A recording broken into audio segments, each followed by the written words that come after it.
자, 정치권 이슈로 떠오른 영수회담 얘기를 좀 해보겠습니다. 지난 금요일 오후에 전격적으로 대통령이 이재명 대표에게 전화를 해서 다음 주 화요일쯤 만나자 이런 얘기를 했었죠. 아직 시기와 날짜는 정확히 또 의제도 정하지 않았지만 어쨌든 대통령 취임 712일 만, 또 이재명 대표가 영수회담을 제안한 지 602일 만입니다.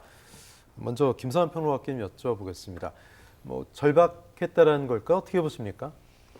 이렇게 하지 않으면 안 되는 거죠. 국민들은 어찌됐든 윤석열 대통령 집권 2년 기간 동안에 제대로 못했다고 회초를 든 거 아니겠습니까? 네. 그거는 굳이 과장해서 표현하자면 1부터 끝까지 다 바꿔라, 하나부터 끝까지 다 바꾸라 이런 뜻일 수도 있거든요.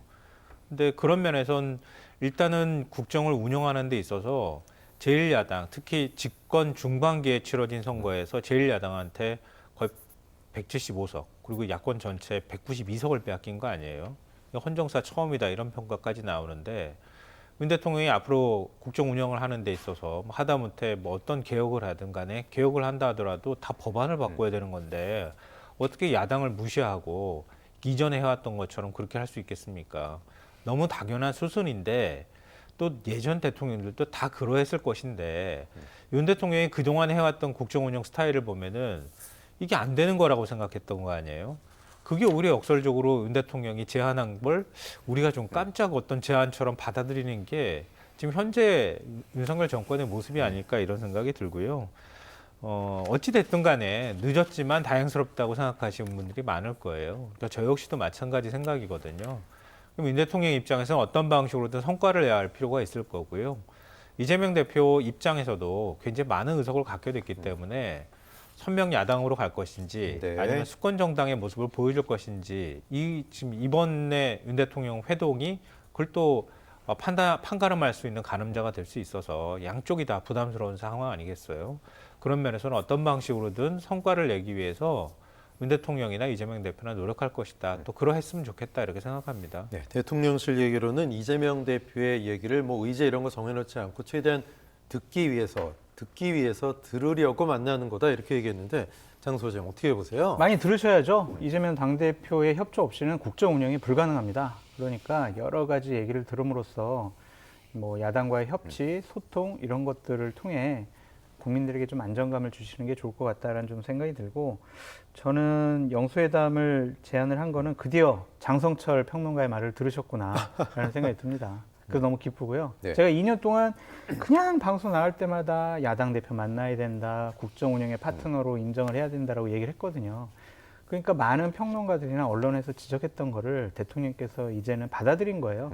일단은 저는 상당히 잘하셨다라고 볼 수밖에 없고, 금요일 날 오후에 이러한 제안을 하셨잖아요. 결국에는 금요일 날 아침에 발표된 갤럽 여론조사가 상당히 좀 충격적으로 받아들인 것이 역대 아니냐. 최저치였죠? 그렇죠. 네. 박근혜 전 대통령 탄핵 때보다도 더 낮은 수치를 기록을 한 거잖아요.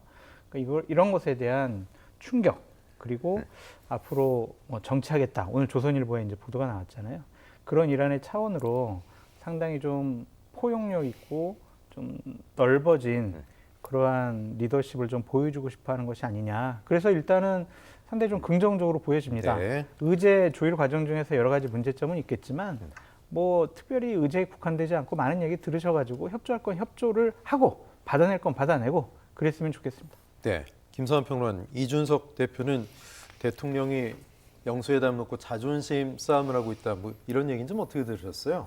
그렇게 썩 좋은 표현은 아닌 것 같은데요. 영수회담이 가지고 있는 어떤 무게감을 생각해 본다면 대통령하고 제1야당 대표가 만나서 자존심 싸움을 한다는 거는 조금 적절하지 않은 표현인 것 같아요. 물론 자존심 싸움의 측면이 있을 수 있겠죠. 일종의 기싸움을 벌일 수는 있거든요. 그동안은 그랬더라도 전격적으로 만났다고 했으니까. 네. 그죠? 예. 그러니까 단순히 어떤 감정 싸움의 문제가 아니라 어떤 구체적인 민생에 대한 성과나 이런 것들을 내기 위해서 치열하게 토론하고 논의하고 협조할 거 있으면 하고, 그리고 중재할 수 있는 거 있으면은 그 안을 좀 만들었으면 좋겠다. 이게 저뿐만 아니라 모든 국민들의 바람일 건데요. 네. 다만 이준석 대표의 인식에는 저는 개인적으로 동의해요. 이건 무슨 말씀이냐면 윤 대통령이 과연 바뀌었느냐 이렇게 물어본다면 저는 아직까지 잘 모르겠습니다. 이게 갑자기 국정 파트너로 인정하냐? 네, 그러니까요. 이 부분이요. 예. 그 부분에 대해서는 전 좀 반신반의하는 상황입니다. 나중에 성과 나오고 또 이런 분위기가 얼마나 지속될 것인지 보고 난 다음에 저는 좀 개인적으로 판단할 거라고 생각을 하고 있는데요. 왜 그러냐면은 윤 대통령이 선거 참패 이후에 물론 이제 굉장히 낮은 수치의 여론조사 결과 나오고 난 다음에 충격을 받았을지는 모르겠지만 그동안에 운영해왔던 국정 운영 스타일을 바꿀 거냐? 저는 그거는 아직 모른다고 생각하거든요. 왜냐하면 오늘도 그런 얘기를 했어요. 지난번에 이제 국무회의 생중계 발언 때 제 발언을 말씀드렸잖아요. 국정 방향은 옳다. 근데 세부적인 부분에 있어서 부족했다. 이런 인식이란 말이에요. 그리고 그거를 좀 더 맥락상으로 이해하자면 나는 계속 옳았는데 그걸 소통이나 이런 면에서 부족했다고 보기보다는 국민들이 잘 이해를 못 해준 것 같다라고 하는 오히려 서운함이나 섭섭함을 드러냈다고도 해석할 수 있는 대목이란 말이에요. 근데 오늘 정진석 비서실장 임명 발표하면서 이렇게 얘기를 했어요. 어느 정도 우리가 나가야 할 방향과 정책이 세워져 있기 때문에 지금부터는 국민들께 더 다가가서 우리가 나가는 방향에 대해 더 설득하고 소통하는 그리고 여야 당 관계뿐 아니라 야당과의 관계도 더 설득하고 소통하는데 이렇게 얘기를 했어요. 방향성은 계속 옳다는 거네요. 그러니까요. 그러니까 소통이 부족했다고 하는 점을 생각한다는 거예요. 나는 다 옳았다. 국정 운영 기조나 틀도 다 옳았는데 전달이 잘 안 되거나 나를 오해하는 것 같다라고 하는 인식이 그대로 배어 있다고 하는 거예요. 그 정진석 전 국회 부의장, 그 정진석 의원이 다선이고 오선이고 또 그 정도의 여당에는 장악력도 가질 수 있고 야당하고는 그 정도 정무적 감각이 있기 때문에 소통을 더 잘하겠지. 그러면은 지금까지 오해했던 게 좀 풀릴 거야. 이런 맥락으로 연결된다는 거예요. 그러면은 이런 인식을 가지고 이재명 대표를 만났다고 가정을 한다면 이재명 대표하고 만나가지고 그동안에 야당이 지금 요구하는 게 이거 있으니까 내가 받겠습니다.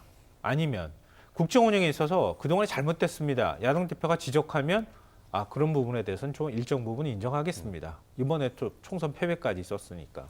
그리고 김건희 여사뿐만 아니라 아니면 해병대 최상배 특검이라든가 특검 문제 얘기하거나 그럴 때 그러면 그 부분에 있어서는 내가 좀 이해 못할 부분이 있으니까 최상배 특검은 받고 영부인과 관련되는 문제에 대해서는 좀 이렇게 합시다라든가 이런 태도나 유연성을 보일 수 있겠느냐라는 거예요. 저는 아직까지 거기에 대해서는 네네. 판단을 좀 미루겠습니다. 나중에 네. 결과 나오고 난 다음에 판단하려고 합니다. 어쨌든 이번 주로 예상이 되는데 대통령과 이재명 대표의 영수회담, 물론 용산 대통령실로 초청을 했고 의제와 형식 중요하지 않다라고 얘기했지만 또 물밑에서 그런 것들이 좀 조율이 이루어질지 궁금합니다. 그동안 이재명 대표 1인당 25만 원 민생회복 지원금 주장을 했었죠. 이게 실현될지도 궁금하고요. 관련 발언 먼저 들어보시죠. 국민들의 삶에 진심으로 반응하고 대책을 강구하기를 바랍니다. 국민들 다수의 필요한 정책을 하는 것을 누가 포퓰리즘이라고 합니까? 계속적인 현금 발표는 결국은 나라를 쇠락의 길로 걷게 한다는 인식이 강하시기 때문에 과연 받아들일지 여부는 저는 조금 상대적으로 부정적으로 보고 있습니다. 저희도 막혀있는 민생 문제들을 해결하기 위해서 빠르게 영수회담을 진행해야 된다라고 보고요.